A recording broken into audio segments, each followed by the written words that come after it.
HBCU Game Day here on the campus of Florida A&M, home of the back-to-back SWAC Volleyball Champions. We are joined by the commissioner of the conference, Dr. McClellan. And Doctor, what a crazy weekend we had here at FAMU. Well, it was a great tournament. You can see the parity within the Southwestern Athletic Conference, four-way tie from 5th through 8th. And for the 7th and 8th team to be in the championship again just shows how close they were this year. And I think we both saw how FAMU came out in that that quarterfinal game against Prairie View and the way they did not look like an 8 seed. So I don't think either one of us was surprised that they made a championship run. Well, if you look at Florida A&M, they've been coming on at the end of the season, and to be able to knock off the number 1 seed, Prairie View is a very, very good team. They played outstanding all year long. Very good intensity here at home for Florida A&M, and that made a difference, in my opinion. And shout out to the Southern University fans because they traveled, they came out today, and they got loud. So how about it for the Jaguars fans for supporting? Well, you look at that Southern University volleyball program and where they've been under coach a second year to be able to make it to the championship game. It's always tough to lose, but you can learn a lot from losing. And I think Southern University, talking to them after this, understood where they are and where they need to go for next year. Look for them to be one of the perennial teams for next year. One thing we know is that every year we have to look out for the Rattlers under the direction of Coach Yilmaz. They've been in the championship game every single year that they have been in the SWAC, winning 4 out of 5 times. What does this Rattler culture bring to the SWAC since joining? Well, they bring what SWAC already is known for, the intense rivalries, the large fan base, and we think what they have been able to accomplish, especially in the sport of volleyball, is truly remarkable. SWAC is an outstanding league when it comes to this sport. So this is a great environment, a great fan base, a great addition to the Southwestern Athletic Conference, and it's done nothing but make us stronger. And it's not even Thanksgiving yet, okay? It's still a lot of great SWAC athletics to catch. We're just basically at the midway point. What are you excited about when you're looking towards the SWAC Football Championship and getting into conference play of basketball? You know, just the overall competitiveness. We've set, a lot of precedent with SWAC TV, the ability for our fans to watch all of our games. We've extended that in basketball where we have over 85 games. Schools are starting to come on, so the exposure that we're trying to give our student athletes is something that we're going to continue to work on. The overall competitiveness has been there. We just needed to let the world know, and I think that's what our student athletes are doing. So we're going to continue to grow, we're going to continue to develop, and nothing but the sky is the limit for the Southwestern Athletic Conference.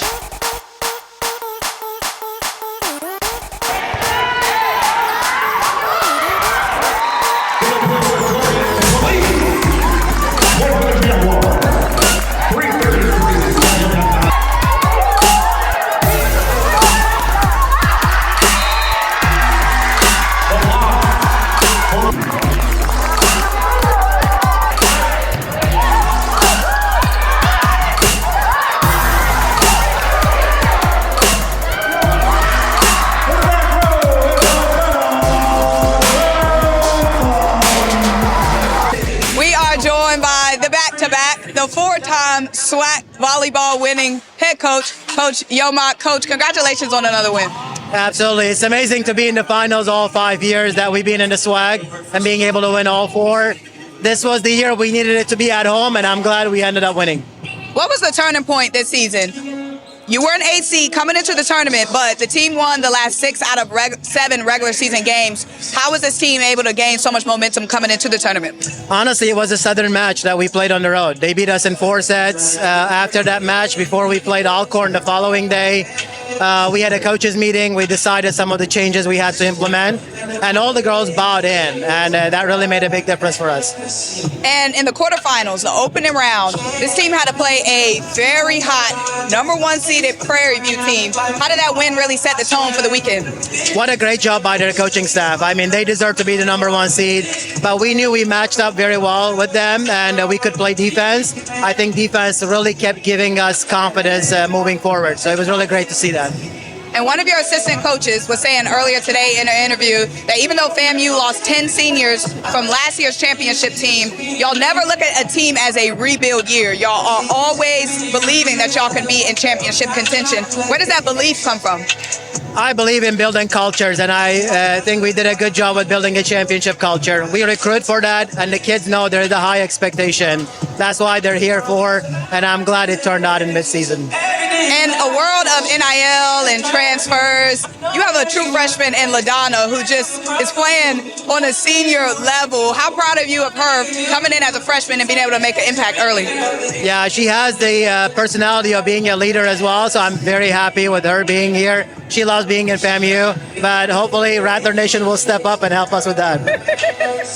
So how does this team stay hungry going forward, still wanting to stack up more banners and championships? I always talk to our staff and our players too. This is teaching us life lessons. So what we want to do moving forward is not to start the same way we start the season, so we doubt ourselves midway through. I think that's going to be the next hurdle for us. Congratulations, Coach. Appreciate it. Thanks so much.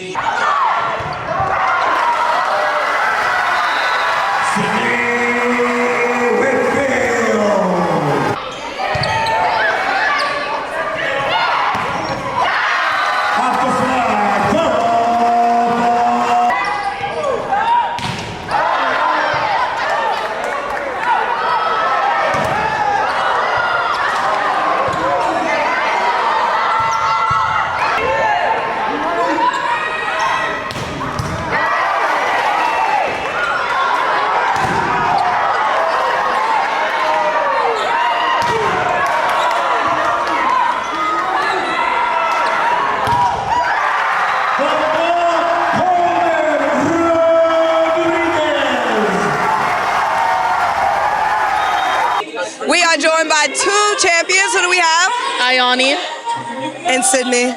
How did it feel to win a championship again, but this time on your own court? It felt really good. It was exciting. I had a lot of fun. The energy was good. Yeah.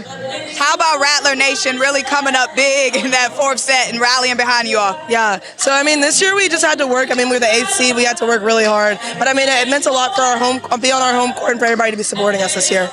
Coming into the tournament as an 8 seed, how did this team really buy in and believe that they could go on a run and win a championship again this year? We had to dig deep. We had the coach staff supporting us from the start. But every one of the girls knew that we had to fight hard and practice hard every single day for the last month. But other than that, we did it ourselves, like as a team. We just came together and pushed through, honestly. We saw a lot of great volleyball from the Rattlers this weekend, but what do you think this team is most impressed by when y'all would look back on this run? I think it's our ability to just fight back. I mean, we'd make errors, but be able to bounce back and like come back and get the point back. And also, we just have each other's back like no other. I mean, we are a very tight-knit team in volleyball. On the court, we know it's just us, and we can only win by helping each other. FAMU has been in the championship game every year since joining the SWAC, winning 4 out of the last 5.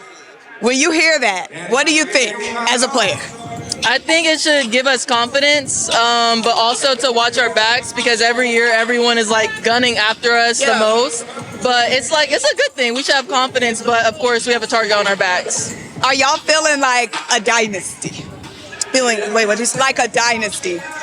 Yes, like whenever we bring new people in, we sit them down and tell them we're winning a championship this year. It's in our blood. We've done it 2 times now. Every year we bring somebody in, the goal is always to win a championship. So it is a dynasty, yeah.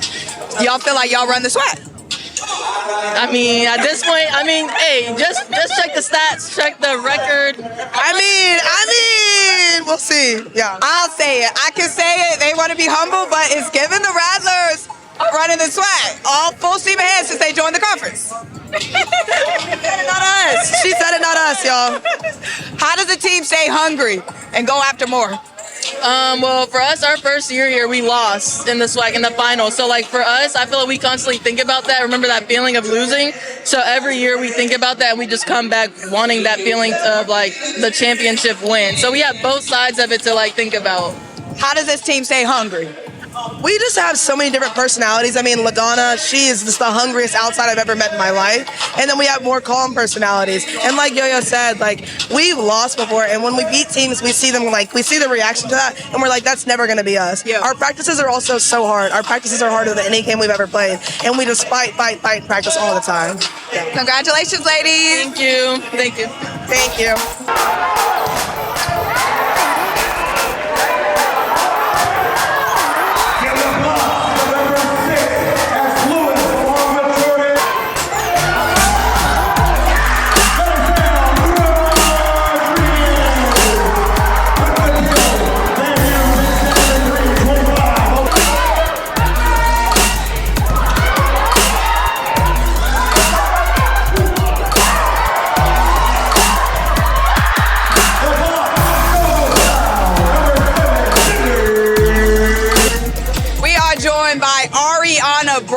One of the most dominant players on the court this weekend at the SWAC Volleyball Tournament. Ariana, the outcome didn't end in Southern's favor, but when you look back on this run, what are you most proud of from this Jags team? I'm most proud of, honestly, our perseverance. We've been through a lot of stuff, a lot of adversity, and to still make it to the tournament is truly amazing, I would say. And what about the Jags fans? Because this tournament was at FAMU, they had the home court advantage, but a lot of Jags fans showed up and got loud for you.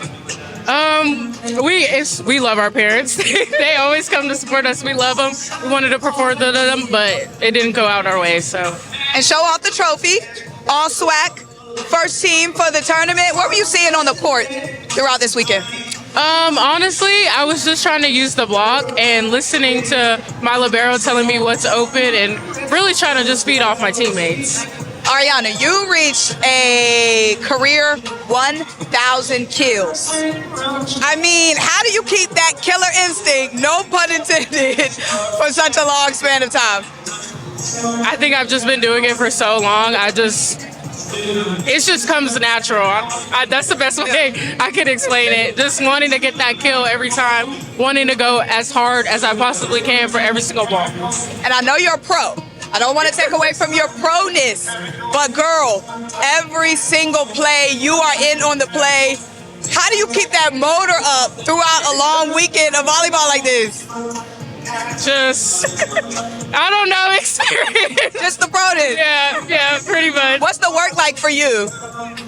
What's the work like when you're going into practice and when you're prepping for a season? Definitely just starting with the right mindset and picking one thing I want to focus on for the entire practice and really going hard at that one skill.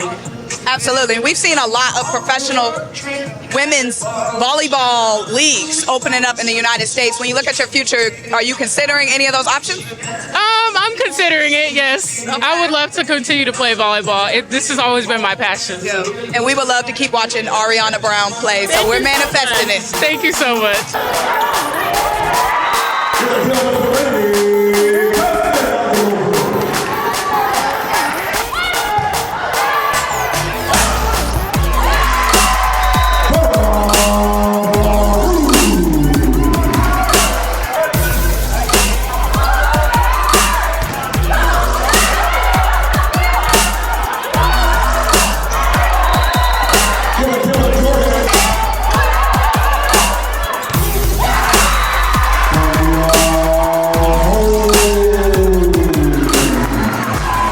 HBCU Game Day here, wrapping up another exciting SWAC volleyball tournament. It was Vaughn's Rattlers who came away with another win. Vaughn, I know you have to stay neutral. You have on the HBCU Game Day polo.